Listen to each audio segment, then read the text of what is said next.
63वां अध्याय। मार्कंडेय ऋषि बोले, दानवेंद्र का वध करके पार्वती के साथ शंकर जी कैलाश पर्वत पर गए। वहां ब्रह्मा आदि देवता आए हुए थे।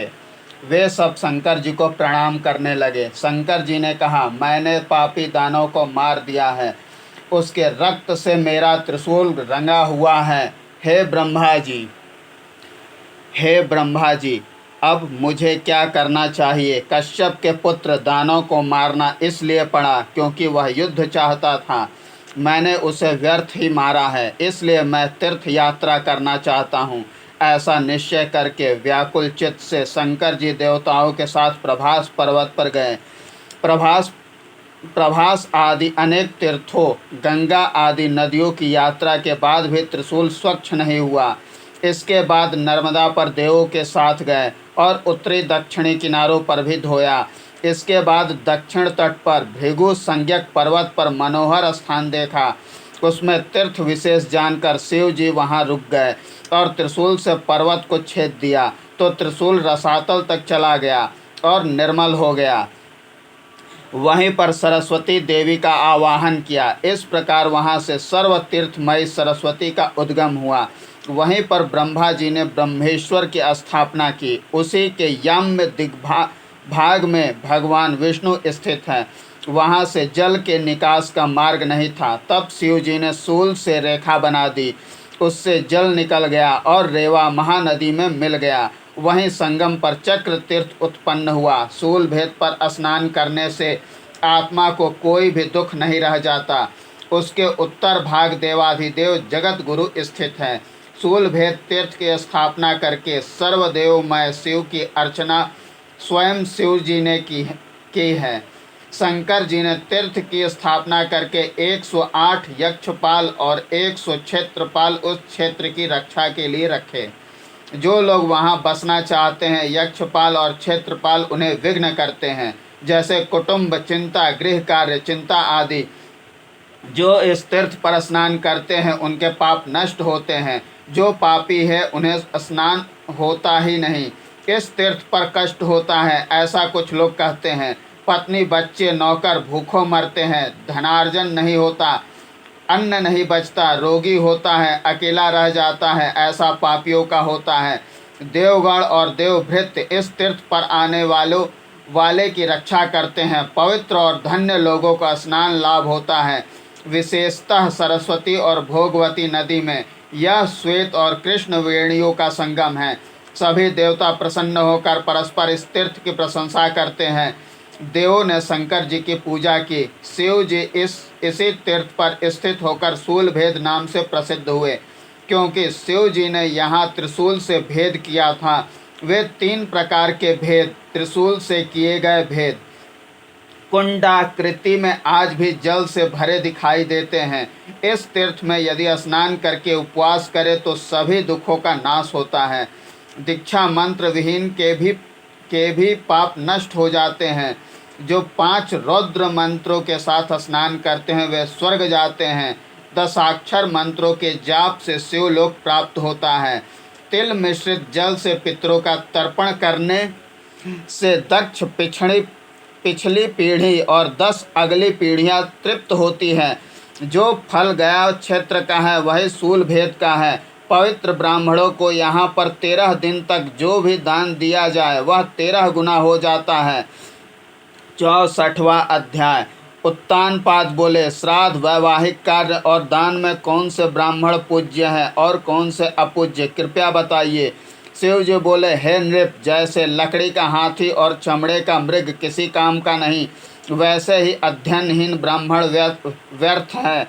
जैसे षड स्त्री को संतुष्ट नहीं कर सकता, ऐसे ही अज्ञ ब्राह्मण को दिया गया दान व्यर्थ है। जैसे ऊषर भूमि में बीज बोने से सफलता नहीं मिलती, इसी प्रकार बिना पात्र के दान देने से फल नहीं मिलता। रोगी, हीनांग, अतिरिक्तांग, कुनखी, मध्य विक्रयी, माता पिता, गुरु का त्याग करने वाला, ब्राह्मणों की निंदा करने वाला, क्षुद्र का पका भोजन खाने वाला ब्राह्मण यज्ञ करता है, वह अस्पृश्य चांडाल के समान है। भैंसा की सवारी करने वाला, कुनखी, चोर, कुंड, गोलक, महादान देने वाला, प्रवासी, आत्मघातक, भृत्यों का ध्यान न रखने वाला, क्लीब, कन्या के घर भोजन करने वाला, ये ब्राह्मण त्याज्य हैं। इन्हें दिया हुआ दान व्यर्थ जाता है। जो ब्राह्मण वेदाध्ययन में तत्पर हैं, भिक्षावृत्ति, तप आदि ब्रह्म कर्म में लग्न है, उन्हें दिया हुआ दान अक्षयता को प्राप्त होता है। उत्तानपाद बोले, हे देव बताइए कि तीर्थ यात्रा श्राद्ध क्रिया की क्या विधि है और मनुष्य का क्या कर्तव्य है। शिव जी बोले, हे राजन, पहले तीर्थ यात्रा विधि सुनो। कुछ पात्र देवमय हैं, कुछ तपोमय हैं। सब पात्रों में उत्तम पात्र वे हैं जो क्षुद्रान नहीं खाते, सत्यवादी, सुमति, वेदज्ञ, वेदांगज्ञ, आयुर्वेदी, राग द्वेषी रहित, मान रहित, अहंकार रहित हो और जो शुभ आचरण में लगे हो, तीर्थ यात्रा करते हो, सदा व्रत का अभ्यास करते हो, परोपकार दान में लगे हुए उदार चरित्र हो, वे ही पात्र हैं। लोभ और मोह से रहित, मृदुभाषी, मौनी, सुहृदय, नारायण की सेवा में संलग्न और त्रिकाल संध्या करने वाला, अपितु दोनों ही आवश्यक है। जो मिथ्यावादी, अपवादी, पर पीड़क हैं, वे अखिल वेदवित होने पर भी पात्र नहीं होते। चुगलखोर, कर्कश भाषी, नास्तिक, अपना कहा ही मुकर जाने वाला, दया दान से विहीन, मूर्ख, श्रद्धा रहित मन वाला, दंभी, सठ, छली, कपट, ये व्यक्ति वेदज्ञ होने पर भी पात्र नहीं होते। जो विष्णु भक्ति परायण, शिव भक्ति परायण है, तपोनिष्ठ, ज्ञाननिष्ठ, योगनिष्ठ, महामना, क्षोत्रिय, विद्वान है, जिनका भोजन वेदाभ्यास से ही पचता हो, वेदार्थ ज्ञान में लग्न ब्राह्मण उत्तमोत्तम पात्र हैं। संध्यालीन, व्रत भ्रष्ट, वेद रहित ब्राह्मणों को दिया हुआ अन्न रोता है कि मैंने क्या पाप किया था। शिव जी आगे बोले, यह मैंने पात्र का विचार बताया है। अब विधि के विषय में सुनो। धोती, श्राद्ध का वस्त्र धारण कर, पुण्याह वाचन करके, हवन करके, दक्षिणा देकर तीर्थ यात्रा पर जाना चाहिए। तीर्थयात्री को किसी का दान नहीं लेना चाहिए। पर स्त्री, पर धन को छूना नहीं चाहिए। परापवाद न करे, न सुने, मिथ्यालाप न करे, काम कथा न करे, मन में सदा नारायण और शिव का स्मरण करता रहे। उन्हीं की कथा और कीर्ति का श्रवण करे। ब्राह्मणों और वृद्धों का पाद संवहन आदि से सेवा करता जाए। अंधों, रोगियों, अनाथों, कृषों का भी ध्यान रखे। प्यासों को पानी पिलाए। मधुर बोले, यदि धन न हो तो कोई बात नहीं, वचन तो है। मधुर वचन बोलने में दरिद्रता कैसी। तीनों संध्याएं करे। वेद माता गायत्री की उपासना करे। प्रातः स्नान, जप, दान, पुराण श्रवण करता जाए। जिस तीर्थ पर जा रहा हो उस तीर्थ का महात्म्य स्मरण करता जाए। माता पिता के सामने प्रभुत्व नहीं बताना चाहिए, अपितु सेवक की तरह रहना चाहिए। यदि स्त्री भी तीर्थ यात्रा पर हो तो सास ससुर की सेवा करे, पतिव्रता रहे। यदि विधवा हो तो वैधव्य व्रत धारण करे, विधवा स्नान करे, एक बार भोजन करे, सदा ही वृद्धों के साथ रहे। सत्यवादी, सीमित भोजन करे, उदासीन रहे, स्त्रियों के बीच ही सोए, तांबुलादि भोग न करे, कौतुक न करे, संसार को मिथ्या समझे, अधिक न बोले, बढ़ चढ़ कर न बोले, मान वचन न बोले, बिना कारण न बोले, पाखंडियों का साथ न करे, चलते समय दृष्टि को पैरों की ओर रखे, बड़ों की आज्ञा माने, विधवाओं के विषय कर्तव्य सुनिए। अंत में अपने पति को जिस अवस्था में देखा था उस अवस्था को सदा स्मरण करना चाहिए। उसी से आज्ञा लेकर स्नान कर प्रणाम करके कोई भी कार्य करे। अपने पति का तिरस्कार करके यदि मंदिर भी जाती है तो उसे किसी भी देवता के दर्शन नहीं होते। यदि पति को संतुष्ट करके मंदिर जाए तो सभी देवता तुष्टि पुष्टिदायक होते हैं। विधवाओं को पुराण अवश्य सुनना चाहिए। विष्णु आदि की कथा सुनकर दिन को सफल बनाना चाहिए, अथवा महादेव की कथा सुने। पुराण में ज्ञान, विनय, विवेक, तीर्थ पर श्रद्धा और धर्म पर श्रद्धा आती है। जिन मनुष्यों ने गर्भस्थ अवस्था में पुराण नहीं सुना उनका क्या होगा। ब्रह्मा जी को ऐसी चिंता हुई, विष्णु भगवान की माया से नियंत्रित एक ही दिन में मैंने सृष्टि कर दी।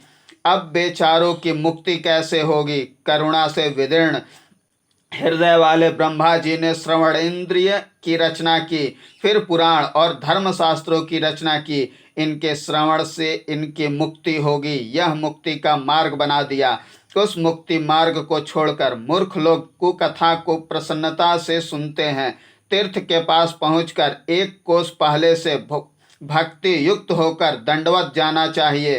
तीर्थ पर जाकर उपवास करना चाहिए। मार्कंडेय ऋषि बोले, इस विधि से दान धर्म युक्त होकर जो नर शूल भेद तीर्थ जाता है वह रुद्र लोक में पितरों के साथ आनंद करता है। ब्राह्मणों का पाद प्रक्षालन और अभ्यंग से गोदान का फल होता है। ब्राह्मणों को दूध घी शहद का भोजन कराने से सहस्र विप्र भोग का फल मिलता है। सोना चांदी वस्त्र धान्य का दान करने पर अक्षय भंडार हो जाता है। चंद्र ग्रहण और सूर्य ग्रहण पर शूल भेद तीर्थ पर महापूजा जप होम दान करना चाहिए। गोदान महादान है। बिना प्रसूति की गौ पृथ्वी के समान है। उसका दान पृथ्वी के दान के तुल्य है। इसके दान से 150 पीढ़ियां तर जाती है। स्वर्णाभूषण से युक्त गौ का दान करने से जाति स्मर पिछले जन्मों का ज्ञान हो जाता है। 65वां अध्याय। शिव जी बोले, हे वत्स, ऐसा ही अन्य आख्यान सुनो। एक दीर्घ तपा ऋषि थे। वे कुटुंब सहित स्वर्ग गए थे। उत्तानपाद बोले, हे शिव, दीर्घ तपा ने सपरिवार स्वर्ग कैसे प्राप्त किया था, कृपया बताइए। शिव जी बोले, चित्रसेन राजा काशीराज के नाम से प्रसिद्ध थे। उनकी नगरी गंगा किनारे स्थित वाराणसी है। वह विद्वानों से अलंकृत है। दिशाएं यज्ञाग्नि के धुएं से पवित्र है। उसके उत्तर में मंदार वन है। उसमें मंदार वृक्षों की अधिकता होने से उसका नाम मंदार वन है। वहां पर दीर्घ काल तक तप करने वाले एक दीर्घ तपा नाम से विख्यात ऋषि रहते थे। उनके अनेक पुत्र थे। 5 पुत्र तो पास में रहते थे, किंतु छोटा पुत्र ऋषि श्रृंग मृग का रूप बनाकर हमेशा मृगों के बीच में रहता था और सायंकाल पिता के चरणों में प्रणाम करने आता था। प्रातः पुनः चला जाता था। इस प्रकार मृगों के बीच रहते रहते बहुत काल बीत गया। एक बार राजा चित्रसेन शिकार के लिए गया। उसके साथ चतुरंग सेना थी। उसने एक मृग समूह को खड़ा देखा तो सभी राजा और युवराज दौड़े। उससे शोर हुआ जो 10 दिशाओं में शीघ्र फैल गया। एक मार्ग से राजा चित्रसेन गया और मृग समूह तक पहुँचते पहुँचते अकेला रह गया। वह घनघोर भयानक वन में घुस गया था जहाँ पक्षी भी नहीं थे। वह दिग्भ्रमित हो गया कि कहाँ से जाऊं, सेना कहाँ मिलेगी। चिंताकुल राजा एक वृक्ष के नीचे बैठ गया। भूखे प्यासे राजा चित्रसेन ने पद्मिनी से युक्त दिव्य तालाब देखा। उसमें हंस आदि शोभित हो रहे थे। उसे देखकर पितरों और देवों को विधि पूर्वक तर्पण करके हाथ जोड़कर शंकर जी को प्रणाम किया और फिर पानी पिया। फिर जल से किनारे आकर वृक्ष के पास दुपट्टा बिछाकर बैठा और सोचने लगा कि अब क्या करूं। इतने में उसने छाया में बैठे मृगों को देखा। कुछ का पूर्व दिशा में मुख था तो कुछ का पश्चिम, उत्तर और दक्षिण में। कुछ सो रहे थे। उनके मध्य ऋषि श्रृंग ऋषि थे। मृगों को देखकर राजा ने भोजन के बारे में विचार किया कि एक मृग को मारकर खाने में स्वस्थ होकर काशी चला जाऊंगा। ऐसा सोचकर राजा ने एक तीर छोड़ा जो ऋषि श्रृंग को लगा। अन्य मृग भाग गए। वह ऋषि कृष्ण कृष्ण चिल्लाता हुआ गिर पड़ा। किसने मुझे मारा, कौन पापी है। यह सुनकर राजा को आश्चर्य हुआ कि मनुष्य के भाषा में यह कैसे बोल रहा है, और ऋषि श्रृंग के पास पहुंचा। चित्रसेन बोला, हे ऋषिवर, मृग के धोखे से मैंने आपका वध किया है। अब आप बताइए यह पाप कैसे दूर होगा। ब्रह्म हत्या से बचने का क्या उपाय है। ऋषि श्रृंग बोले, मेरे प्राण निकल जाने पर आपकी शुद्धि किसी भी उपाय से नहीं होगी। मेरे माता पिता वृद्ध हैं, भाई तपस्वी हैं। माता पिता और भाइयों के मर जाने पर तेरी शुद्धि नहीं हो सकती। केवल एक उपाय है, यदि तुम कर सको। चित्रसेन बोला, कृपा करके आप उपाय बतावे, मैं आपकी सारी शक्ति लगाकर प्रयत्न करूंगा। ऋषि श्रृंग बोले, लगता है तुम क्षुद्र या अंत्यज हो जो यहाँ पर अकेले आए हो। चित्रसेन बोला, महाराज मैं क्षत्रिय हूँ, मैं सभी प्राणियों के हित में सदा लगा रहता हूँ, बिना कारण ही मुझसे यह पाप हो गया है। ऋषि श्रृंग बोले, तुम मुझे कंधे पर रखकर मेरे माता पिता के आश्रम में ले चलो और स्वयं के बारे में बताओ कि उनके पुत्र को तुमने मारा है। वे करुणा करके तुम्हें मार्ग बताएंगे जिससे शुद्धि होगी। ऋषि श्रृंग ऋषि के वचन सुनकर राजा ने अपने कंधे पर लादा और आश्रम की ओर चला। जब देखा कि ऋषि मूर्छित हो गए हैं तो चित्रसेन ऋषि को रखकर वृक्ष के नीचे बैठ गया और वस्त्र को दुहरा करके उससे हवा चलाकर देखा कि ऋषि तो पंचत्व को प्राप्त हो गए हैं और ऐसा जानकर दाह संस्कार कर दिया और फिर स्नान करके शोक से व्याकुल आर्त होकर रोने लगा। पंचत्व 66वां अध्याय। शिव जी बोले, इसके बाद राजा चित्रसेन विचलित हो गए और सोचने लगे कि अब क्या करूं, मैं ब्रह्मघाती अग्नि में प्रवेश करूं या फिर ऋषि श्रृंग ऋषि के आश्रम पहुंचूं। इसके श्रृंग ऋषि की अस्थियों का संचय करके वह आश्रम की ओर चल दिया। मार्ग में ही दीर्घतपा ऋषि के दर्शन हुए। राजा ने अस्थियों को नीचे रखकर ऋषि को प्रणाम किया। दीर्घतपा ऋषि बोले, आइए आसन ग्रहण कीजिए, मैं आपको मधु पर्क से युक्त अर्घ्य देता हूँ। चित्रसेन बोला, आप अर्घ्य देने की बात करते हैं, मैं तो संभाषण योग्य भी नहीं हूँ। आपका पुत्र मृगों के बीच था, वह मेरे हाथ मारा गया। अब आप जो उचित समझे मेरे साथ वह व्यवहार करें। मार्कंडेय ऋषि बोले। चित्रसेन श्रृंग ऋषि की माता ने जब यह सुना तो वह कुटी से बाहर निकली और विहल होकर हाय हाय करने लगी और भूमि पर गिर पड़ी और मृगों के समान विलाप करने लगी। हाय मेरे बेटे, तू मुझे छोड़कर कहाँ चला गया? बेटे तू कब आएगा? मैं तुझे कब देखूंगी? कहते हैं चंदन शीतल होता है, पर पुत्र का स्पर्श चंदन से भी अधिक शीतल होता है। मैं तेरे बिना रह नहीं सकूंगी, मर जाऊंगी। इस प्रकार पुत्र शोक से पीड़ित होकर पुनः भूमि पर गिरी और मूर्छित हो गई।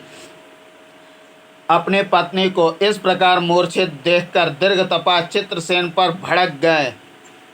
दीर्घतपा ऋषि बोले, अरे पापी, तू मेरे सामने से चला जा। तूने मेरे पुत्र का अकारण घात किया है, तुझे ब्रह्म हत्या का पाप लगेगा। तू मेरे कुटुंब की मृत्यु का कारण बन कर आया है। इस प्रकार कहकर पश्चात क्रोध को छोड़कर समत्व में आकर दीर्घतपा मुनि पुनः बोले, हे वत्स, व्याकुलता छोड़ो। मैंने बहुत भला बुरा कहा है, क्योंकि पुत्र सुख ऐसा ही होता है। बुद्धिमान मनुष्य अपने प्राक्तन कर्मों से प्रेरित होकर कार्य करता है, बुद्धि भी वैसी ही हो जाती है। इसी विधान से हमारा भी मरण लिखा गया है। तुम कौन हो? मेरे पुत्र को क्यों मारा? सारा वृत्त सच सच बताओ। चित्रसेन बोला, हे ऋषि, मुझे क्षमा करें, मैं क्षत्रिय हूँ, काशी का राजा हूँ। मैं शिकार के लिए निकला था। आपका पुत्र मृग का रूप धारण करके मृगों के बीच बैठा था। भ्रांति के कारण मेरे तीर से मारा गया। अब यह पापी आपके चरणों में है। अब आप ही बताइए क्या करो? दीर्घतपा ऋषि बोले, एक भी ब्रह्म हत्या से कोई छूट नहीं सकता, तो 11 ब्रह्म हत्याएं कैसे छूट सकती हैं? मेरे 4 पुत्र हैं, उनकी 4 पत्नियां और माता हैं। यह सब और मैं ऋषि श्रृंग की मृत्यु के कारण जी नहीं सकते। तुम्हें जैसे शांति हो सके वह मैं उपाय कहता हूँ। यदि तुम कर सकते हो तो करो। मेरे पूरे कुटुंब का विधि पूर्वक दाह संस्कार करके अस्थियां लेकर नर्मदा तट पर दक्षिणी किनारे पर श्रृंग भेद तीर्थ पर जाओ और स्नान ध्यान कर हमारी अस्थियां वहां विसर्जित कर दो, तो तुम्हारी मुक्ति और हमें स्वर्ग प्राप्त होगा। चित्रसेन बोला, मेरा धन जीवन सब कुछ आपके वश में है, आप जो कहेंगे सो करूँगा। इसी वार्तालाप के बीच मुनि का हृदय फट गया और दीर्घतपा मुनि मृत्यु को प्राप्त हुए। उसी समय उनकी पत्नी भी मर गई। चारों पुत्र भी मातृशोक से व्याकुल होकर उसी समय मर गए और अपने पतियों को मृत देख चारों की पत्नियां भी उसी समय मर गई। यह जानकर आश्रम वासियों ने ब्राह्मणों को बुलाया और चित्रसेन ने सब वृत्तांत कह सुनाया। ब्राह्मणों की आज्ञा से लकड़ियाँ इकट्ठी की और स्वयं ही चिताएं तैयार की और दाह संस्कार कर अस्थियां संचित की। सभी अस्थियां लेकर राजा चित्रसेन अपने दुपट्टे को दुहरा कर सभी अस्थियों को बांधकर अत्यंत दीन होकर दक्षिण दिशा की ओर चल पड़ा। जब थक जाता तो छाया में बैठ जाता और फिर चलने लगता। कपड़े पहने पहने ही स्नान करता, बिना भोजन के पानी पीता। इसी प्रकार चलते चलते चित्रसेन नर्मदा तट पर पहुंच गया। वहां के आश्रम वासियों ने जब पूछा तो चित्रसेन ने मार्ग पूछा। चित्रसेन बोला, हे विप्रो, मुझे सूल भेद का मार्ग बताइए जिससे मैं अपना कार्य कर सकूं। ऋषि बोले, इससे 1 कोस आगे दक्षिण तट पर ही सूल भेद तीर्थ है। ऋषि की वाणी सुनकर राजा शीघ्र चल पड़ा और तीर्थ पर पहुंचा। वहां अत्यंत सुंदर पेड़ पौधे से युक्त सुंदर आश्रम था, जहां अनेकानेक व्रतों को कर रहे ऋषि तप कर रहे थे। उन ऋषियों को प्रणाम कर और आज्ञा लेकर 3 कुंडों वाले तीर्थ पर गया। वहां पहुंचकर गंगा, प्राची और सरस्वती नदी को देखकर भ्रम में पड़ गया। उसी समय आकाश में मांस लिए हुए कुरर को देखा। देखते देखते मांस के लालची और भी कुरर आ गए और उनमें युद्ध होने लगा। इसी बीच कुरर पक्षी के मुख से मांस छूटकर निर्मल जल में गिर गया। वह मांस सर्प का था। जल में गिरते ही वह मनुष्य बन गया और विमान में आसीन हो गया और उसने क्षण भर में दिव्य आभूषण धारण कर लिए और अप्सराओं से घिर गया। यह देखकर चित्रसेन को बहुत आश्चर्य हुआ।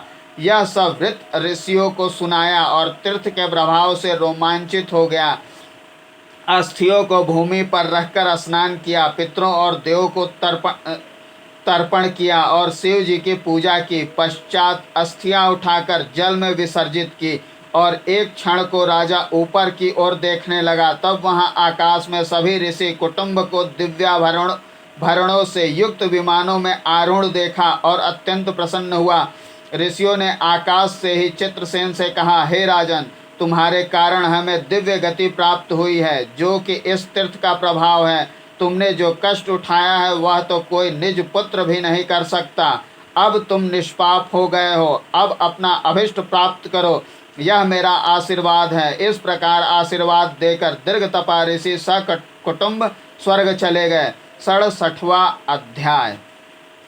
उत्तानपाद बोले, हे शिवजी, चित्रसेन ने तीर्थ का महात्म्य जानकर क्या किया, यह बताइए। शिवजी बोले, राजा चित्रसेन भृगु शिखर पर ईशान दिशा में स्थित होकर घोर तप करने लगा और फिर ब्रह्मा, विष्णु, महेश का ध्यान कर वहां से गिरने की सोचने लगा।